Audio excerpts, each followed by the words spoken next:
السلام عليكم. فيديو جديد في قناة كابتن غزال، والنهارده هنتكلم عن باولو نصيبك. جول جول جول. باولو بتاع الاجوان. كابتن حسام باولو. بالنسبة لي من أكتر اللعيبة الأندر ريتد في تاريخ الكرة المصرية. هقول لك ليه وإزاي لعب كرة متأخر ووصل دوري ممتاز وهو عنده 30 سنة، وهحكي لك مشواره إيه وإيه قصة إن هو بيع مرات أخوه ذهبها وإزاي وصل الزمالك وإيه حكاية مصر للطيران. حسام سلام ابراهيم حسن اتولد 15 نوفمبر 1983 في القليوبيه. كان بيلعب في دوري مراكز الشباب، لعب فيه كل الرياضات، طايره وكره سله وكره قدم. وهو عنده 15 سنه راح اختبر في النادي الاهلي والزمالك، وصل الاختبارات النهائيه في الزمالك وهو واربعه زمايله كانوا بيختبروا معاه، كلهم اتقبلوا الا هو، واترفض في اختبارات النادي الاهلي بسبب ان هو كان قصير. المهم وهو عنده 20 سنه يروح نادي قهوه في الدرجه الرابعه من دوري مراكز الشباب. كان مرتبه هناك في اليوم 3 جنيه بدل مواصلات بس. بعدها راح نادي توخ. المفاجأة ان هو هناك ما كانش بيلعب كرة قدم، كان بيلعب كرة طايرة. فضل سنة هناك يلعب كرة طايرة لغاية اما النادي عمل دورة ودية وشارك حسام باولو بفرقة، والفرقة دي وصلت للنهائي. المهم بقى مين كان بيتفرج على النهائي؟ المدير الفني للفريق بس لكرة القدم. شاف حسام واعجب بيه وضمه للفريق في اخر يوم في القيد، وبكده بقى حسام يلعب في نادي توخ في الدرجة الثالثة. حسام يثبت نفسه ويجيب 23 جون في الدوري وخد الهداف، وابتدى يبقى عنده حلم ان هو يصعد من الثالثة للممتاز ب. المهم كان في نادي اسمه منوف صعد ممتاز ب، بعت عرض رسمي لكابتن حسام وما كدبش خبر وراح مضى معاهم، وجاب اول موسم 6 جوان، منهم جوان في السكة حديد والنصر ونادي الشمس. وبسبب ان الماديات قليلة زي اي شاب مصري محبش يتقل على والده واشتغل شيال رمل وعامل باليوميه وقبضه كان 60 جنيه. الجميل ان الكابتن حسام مش متكبر ومش عايش دور النجم وكده، وفي كل حته بيحكي وبيقول ان ده نجاحه ومش مكسوف منه. اشتغلت ده نجاحي، اقسم بالله ده نجاحي، اللي انا كل فتره هحكيه وعمري ما هتضايق منه، لاني انا اما عملت ده ربنا كرمني بعديه. خلص الموسم وموهبته عماله تبان وسهمه يزيد، وجاله عرض من بلديه المحله لكن ما تمش. البلديه دفعت 50,000 جنيه عشان يشتروا حسام، وكان اصلا اغلى لعيب في فرقه حسام ب 4000 جنيه وشويه كور، بس كان في مشكله صغيره. كابتن حسام ساعتها كان في غزل المحله اصلا بيختبر في النادي الغريم لبلديه المحله، درب الغضب هنا في مصر، حاجه كده عامله زي بوكا جونيورز وريفر بليت بره مصر. المهم اصلا كابتن حسام ما كانش يعرف ان في عرض متقدم له من بلديه المحله. جاله تليفون من اداري في النادي قال له على العرض، فكابتن حسام شرح له الموقف وانه متمسك بغزل المحله. غزل المحله ساعتها كان لسه صاعد ممتاز واحسن من ممتاز بيه بكتير، فراح الاداري قال له اقفل تليفونك وانا هتصرف. وهنا نعرف ان اتولد حلم جديد عند باولو ان هو يلعب دوري ممتاز. المهم فضل في فتره معايشه مع غزل المحله اسبوع، وبلديه المحله عرفت ان المهاجم اللي هما بيفاوضوه راح للنادي الغريم وبيختبر، يعني حتى مش عرض رسمي زيهم، فحسوا باهانه من ناحيه الكابتن حسام وسحبوا العرض الرسمي وجابوا مهاجم غيره. المهم كابتن حسام ما زعلش لان هو كان عايز نادي غزل المحله اصلا، فنزل اجازه اسبوع وبعد كده رجع يكلم المدير الفني، ويتفاجئ بالمدير الفني وهو بيساله وانت ما رحتش حته. يعني الكابتن حسام كان مستني ردهم وهم اصلا نسيوا ومش في حساباتهم. المهم ان العرضين راحوا على كابتن حسام باولو، ورجع تاني على نادي توخ. وارجع تاني تاني تاني تاني تاني تاني تاني تاني تاني تاني تاني تاني. يجي واحد مصحصح معايا يقول لي مش المفروض يرجع على منوف في الدرجه الثانيه؟ لا يا غالي، ما هو كان رايح منوف اعاره من توخ لمده 6 شهور بس. المهم ان هو رجع على توخ وكان لسه متمسك في حلم ان هو يلعب في الممتاز بيه، مسك لهم في كلمه انا عاوز امشي انا عاوز امشي. تخافش انت في بيتك. لا انا عايز اروح. المهم جاله عرض من نادي اسمه سكر ابو قرقاص في الممتاز به، بشرط ان هو يروح يختبر معاهم في ماتش ودي، يعني بيعاملوه هناك معامله الناشئ. المهم راح الماتش وسجل جول وقدموا عرض رسمي لنادي توخ. النادي قال هدفع شيك براكب 60,000. نادي توخ جاب اخره وقال يوم ما هيلطش الدم مش هنزل عن 50، واما علي صوته وشوح كده. راح الكابتن حسام مديهم 42,000. هما مش سلام عليكم. راح نادي توخ بس ايده وشه وظهر، وكابتن حسام خد باقي ال 60,000 جنيه، يعني اخد 18,000 جنيه بس في السنه دي. يعني لو كان اشتغل كول سنتر الماني كان خدهم في شهر واحد. يعني 30 سنة ومش في نادي يعتبر. واخيرا وصل الكابتن باولو للممتاز به وقبضه وصل 1000 جنيه في الشهر. خلي بالك انا بتكلم 1000 جنيه في الشهر من 15 سنه، كانوا ساعتها مبلغ كويس يعني، ده غير المكافآت وبدل الانتقالات والوجبات. يعني الدنيا ابتدت تضحك له. يعني لعب اول موسم وكان لسه بياخد على صعوبه الدوري عشان نقله كبيره طبعا، وجاب 5 اهداف. تاني سنه هي اللي فعلا نقله كبيره بالنسبه له، جاب 15 جون وخد تاني هداف المجموعه بفرق جون واحد بس. سريعا كده فضل مكمل في النادي لغايه اما المدير الفني بتاع الفرقه كان هيمشي، وكان رايح نادي الشمس، نادي اكبر طبعا وامكانيات اعلى، وعشان الكابتن مقتنع بيه اخد باولو معاه. وصل باولو نادي الشمس وهو عنده 29 سنه ولسه حلم ممتاز في دماغه، بس الحلم ابتدى يصعب. بس باولو لسه مستبشر خير وماسك في حلمه. لعب اول موسم ليه في نادي الشمس جاب 10 تجوان، وهتاخد بالك ان كابتن حسام كان دايما هداف الفرقه اللي هو بيروحها سواء توخ او منوف او نادي الشمس، ودي حاجه هيكمل بيها لبعدين، انه بيغير الغيره الكويسه اللي تخليه يطلع دايما احسن احسن حاجه عنده يبقى هو الهداف بتاع الفريق. المهم حصلت المعجزه والحلم ابتدى يتحقق وجاله عرض رسمي من الداخليه في الممتاز، ولكن حاسس ان انا قربت، انا مخي مفتح ما بعطلش. نادي الشمس طبعا مش هيبيع مهاجمه هداف الفرقه وهداف المجموعه برقم قليل، خصوصا ان حارس النادي لسه متباع لسموحه ب 300,000 جنيه، وده حارس انت اكيد عارف ان مهاجمين اغلى بكتير. المهم من هنا والحكي والميكي حسب كل اللي خده بقوله من النادي طلع 57,000 جنيه، 50,000 جنيه قبضه و7000 جنيه مكافآت، يعني الاجمالي 57,000 جنيه. المهم الداخليه اداله 50,000 جنيه بس وقال له ده اخرنا ومفيش مليم تاني خارج من الوزاره. اوريكم من هنا لهنا ب5 جنيه. وعلشان الدنيا صعبه وبقوله حالته الماديه على قده، الموضوع اتعقد وابتدى يتصعب، ابتدى بقى يرن على اصحابه واحد واحد يستلف منهم لغايه ما بقى معاه 3000 جنيه ولسه لازم يخليهم 7000 جنيه، يعني فاضل له 4. راحت مرات اخوه بايعه الذهب بتاعها علشان الصفقه تتم، خد منها ال 4000 جنيه وجمع السبعه وراح على نادي الشمس واخد الاستجنه وجري على الداخليه. وبكده حسام باولو رسميا في نادي الداخليه. وسط الغابة لوحدي في الأدغال، حاربت فوق على القمة وطلعت على التلفاز. 6 شهور بتمرن وبتاع ما انا مش متسجل. وبكده حقق باولو حلمه ان هو يلعب دوري ممتاز في سن 30 سنه، ووصل نادي الداخليه موسم 2014-2015، بس كان في مشكله، اللعيبه كانت مشتكيه النادي بسبب ان هم ما خدوش مستحقاتهم، وبكده القيد بتاع النادي واقف وباولو هيفضل مستني على كف عفريت من غير نادي ومن غير قبض لغايه اما القيد يتفك. باولو فضل يتمرن في النادي وشغال على نفسه مع اللعيبه وماتشات وديه لغايه اما الكابتن علاء عبد العال كلمه وقال له، اتصل بيا وقال لي مبروك انت اتسجلت.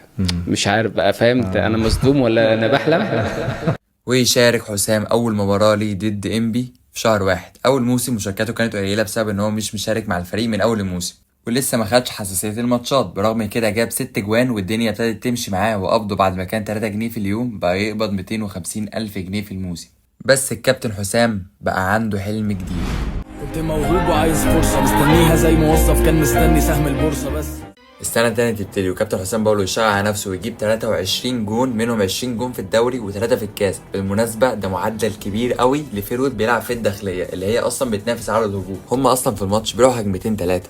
وبكده كابتن حسام ياخد هداف الدوري لموسم 2015. خلاص هو حسام باولو هيبقى اخره في سموحه يعني. الكابتن حسام ما اكتفاش بكل الانجازات دي كلها وانه بقى عنده 31 سنه وبقى شايف انه العادي ان هو ياخد هداف الدوري، بس اتولد عنده حلم جديد انه يلعب مع المنتخب. اصل ليه لا، انا راجل هداف الدوري. المهم عقده خلص مع الداخليه وانتقل لسموحه وقعد اول 3 ماتشات ما جابش جوان، الناس قعدت تقول لاعب الموسم الواحد وابتدوا يهاجموه وسنه كبر واعتزل انت فوق ال 30. الكابتن حسام مركز ومش سامع اللي حواليه وشغال في صمته، قام شغل وضع لو صدعتوني يطلع حماسه وعمل تعويذه عبد موته وعملنا بحر وخدنا عليها سبيل. ونزل في انديه الدوري وهاتك يا دعك.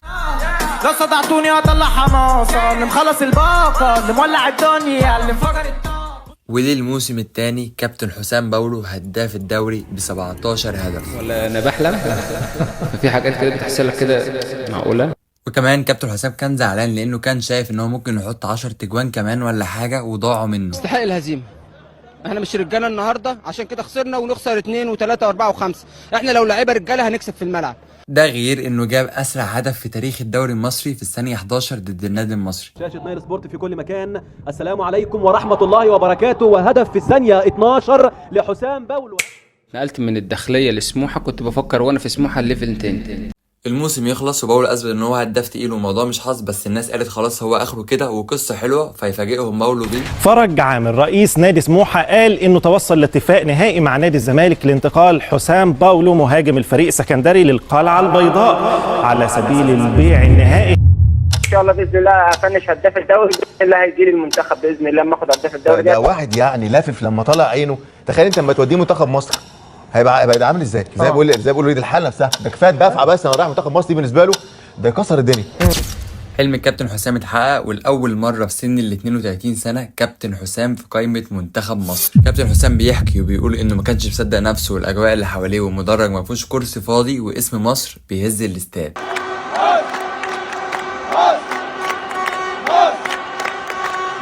بعد ما كان كابتن حسام بيلعب درجه رابعه ودوري مراكز شباب، وصل المنتخب وفيه 120 مليون مصري بيتفرجوا عليه. كابتن حسام ما لعبش الماتش ده، بس ده ما يقللش منه في حاجه، لان ده كان اول استدعاء ليه للمنتخب. نرجع تاني للزمالك. الزمالك بعت لباولو وهو في المنتخب العسكري، وباولو كان ماضي عقد بدون ما يكون عارف النادي اللي هو هيروحه لسه، ومديلي الوكيل بتاعه، وفي وسط ما هو في المعسكر الصفقه تمت ويبتدي موسم 2016 2017. واول ماتش لحسام باولو ضد الاهلي في السوبر. كابتن حسام ما شاركش الماتش ده، بس يفوز باول بطوله في حياته مع نادي الزمالك، والزمالك بطل السوبر. يكمل كابتن حسام وينزل اول ماتش ليه في الدوري مع الزمالك ويجيب جون. تتكعبل الكوره لسه باولو نصيبك، جول جول جول. باولو بتاع الاجوان، باولو بتاع الاجوان، نصيبك يا ابني. دايما هتتصوح في حاجه تاخد من طاقتك.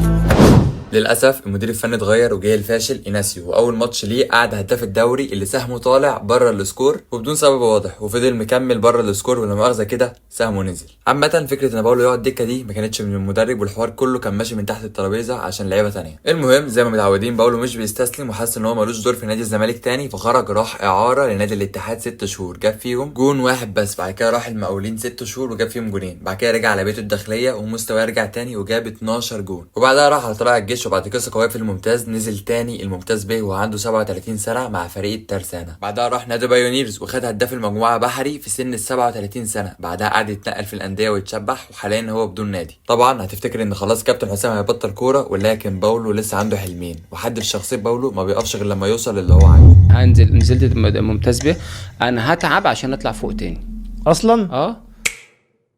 كابتن حسام شايف ان هو مش هيبطل كوره غير لما يلعب دوري ممتاز تاني. الراجل بقى عنده 40 سنه وشايف ان هو يقدر يكمل ويلعب، ويقول لك الموضوع مش فكره سن، اسال هديك قد ايه في الملعب وهفيدك ازاي. مش كده وبس، ده بيتحدى الانديه ان هو يلعب ببلاش وياخد فلوس على قد مساهماته في الدوري. انت هتجاملني؟ ما تجاملنيش، ما تدينيش عقد، وفي نفس الوقت ايه اعتبرني ناشئ عندك وبتديني مثلا ايه 6 شهور.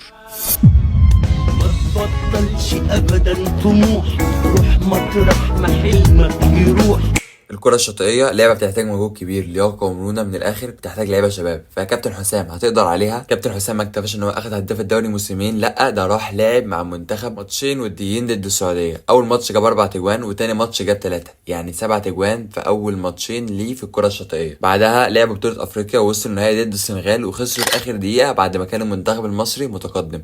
يا جدعان السنغال دي بتبان قوي، أنا مش فاهم ليه بتكسبنا شباب وناشئين ومنتخب أول وكرة شاطئية كمان. هو في إيه يا عم؟ محدش قدك ولا إيه؟ طبعا على فكرة بقى حسام باولو احسن من ماني. المهم باولو شايف ان هو لو عمل حاجه مع المنتخب في الكره الشاطئيه هتعوضه عن حلمه في اللعب المنتخب مصر اللي ما كملش فيه كتير. وباولو وصل كاس عالم بالشباب دي. غير كده المنتخب ده اخد البطوله العربيه في السعوديه، واخد بطوله وديه في المغرب، وكمان كسبنا ايطاليا 2-1. كابتن باولو حلمه انه يوصل مع المنتخب لبعيد، وربنا يوفقه ان شاء الله. المهم في النهايه ربنا يحقق لك حلمك يا كابتن باولو، ونشوفك فيلم ممتاز قريب وتبطل فيه زي ما انت عاوز. لو بطلنا نحلم نموت، لو بطلنا نحلم نموت. بالنسبه لي الكابتن حسام هو القدوه اللي المفروض نقتدي بيها بجد، اللي هيعلمك ما تسيبش حلمك مهما حصل، ولو مكتوب لك حاجه هتاخدها غصب عن عين اي حد. ولما تبص على قصه كفاح حسام باولو تستغرب وتقول يا اخي سبحان مغير الاحوال. قصه هتعرفك ان يمكن كل تاخيره فيها خيره، وان اكيد ربنا شايل لك الخير اللي بعدين. كن عندك يقين ان الله عز وجل يقدر لك خير امورك، اي قدر هيجيلك هو افضل حاجه ليك. ولو كشف عنك الستار وعرفت كل التايم لاينز اللي كان ممكن تحصل، هتكتشف ان ده كان افضل حاجه ممكن تحصل لك، ولو حصل لك غير كده هتفسد وتهلك. وبس كده يا صاحبي، لو عجبك الفيديو ما تنساش تعمل لنا لايك وسبسكرايب، وتخش تعمل لنا فولو على التيك توك، وقول لي ايه رايك في الكومنتات، الفيديو عجبك ولا لا.